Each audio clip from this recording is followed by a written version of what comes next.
Well, good day. Hi, I'm the lone journalist for KRAZ TV. My right eye is closed a little bit because I got stung by a bee yesterday. I'm raising bees, so that's part of the thing. Anyways, book reviews. A poison like no other. How microplastics corrupted our planet and our bodies by Matt Simon. This book is a wake-up call. We got this book at the Tucson-Pima County Public Library. Matt Simon is a science journalist at Wired magazine, where he covers biology, the environment, and robotics. He is the author of two previous books, Plight of the Living Dead, What Real Life Zombies Reveal About Our World and Ourselves, and The Wasp That Brainwashed the Caterpillar, Evolution's Most Unbelievable Solution to Life's Biggest Problems. He enjoys long walks on the beach and trying not to think about all the microplastics there. That's where it all ends up, isn't it?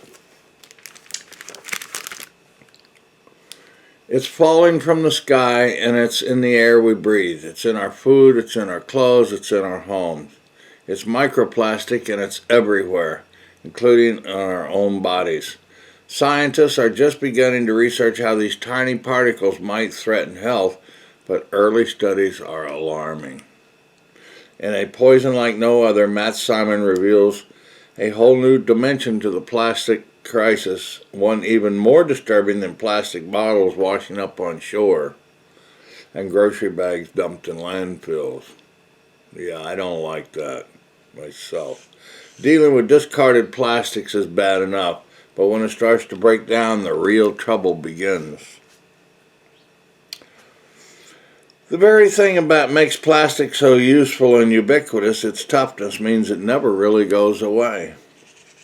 It just gets smaller and smaller, and eventually small enough to enter your lungs or penetrate a fish's muscle tissue before it becomes dinner. Unlike other pollutants that are single elements or chemical compounds, microplastics represent a cocktail of toxicity.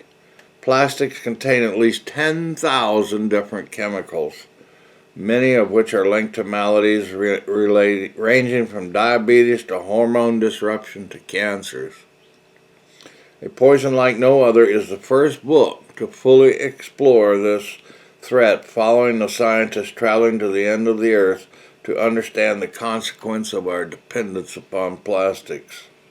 We learn, along with Simon, that there is no easy fix, and we will never curb our plastics addiction until we begin to recognize the invisible particles all around us. That's of truth. It comes from Island Press Books. Like I said, it's thin but informative. There's people that represent that he does interviews. He goes all around and shows where it's at, and it's really a horrendous problem. And we knew plastics were a bane to man, but it just gets worse and worse. And he said there's no way out of this now. I mean, you can't get rid of the plastics, and the micro cells is just there, so at least we're aware of the problem. There's a woman that he interviewed called Five Gyres. Now, the gyres are those grand and large currents out in the ocean, and they where they meet, collide, and coalesce. They gather in, and the Texas-sized gyre out by Hawaii is so large that, like I said, it's the state of Texas, that it's the plastics, and these are floating stuff. And it's at all depths, too. You just see it running on the surface. Fortunately, there are some young people that have actually gone out and done crowdfunding and gotten funds to actually sweep the ocean and clean it up, but it still doesn't do anything for the microplastics because they're broke down in too little, see, and they get through the nets and stuff. But, and it's also, they're like peeing in the wind, you know. It's not going to really accomplish a lot, but it helps, and every bit does help. So reduce your plastics. You know, I went to Sprouts Grocers the other day, and now they charge 10 cents for a reusable plastic bag.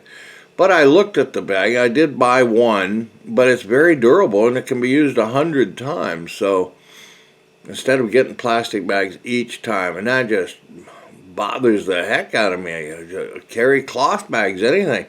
But when you get bags at the grocery store, unless you take them back and remember them, and you know Walmart has these signs on the back of their work vest that says, this vest made out of 30, 40 empty pop bottles and stuff like that. So I suppose everybody is trying, but we arrived at this problem a little late. And tell you the truth, I guess, if you really want to keep it out of here, don't buy water in plastic jugs, I guess. Get things like Berkey filters, they work good. And reverse osmosis seems to help. But isn't that weird, though, using a plastic filter to filter out salts and deionized water. But the problem's with us, and we just have to work on it and be aware. Some things they should have never put in, like scrubbing bubbles, scrubbing things. It's better for your skin. No, you could have gotten by without it, but I think the micro beading is one of the biggest problems in the plastics. Anyway, and they do now make laws and whatever now against that in some places, and some things you just really don't need it. They thought it was a convenience, but it's better if it doesn't really have microbeads. So there's several solutions, but like he said, we did arrive late to this problem, so it's got to be fixed, or just reduce your plastics, folks. Try to work with metal and keep some of the glass as working. It's kind of hazardous in ways, but it's fairly benign, you know. But everything has its hazards. Probably the secret is use less in life anyways, and get by and just realize there's some things you just don't need, and a lot of things you can do without. But that's just my rant, so get the book. It's a great one. It's small, so you won't be peeved off for too long, but it's an important message, a poison like no other. How Microplastics Corrupted Our Planet and Our Bodies by Matt Simon. Thanks for watching KRAZTV.com, and go and get this book at the library.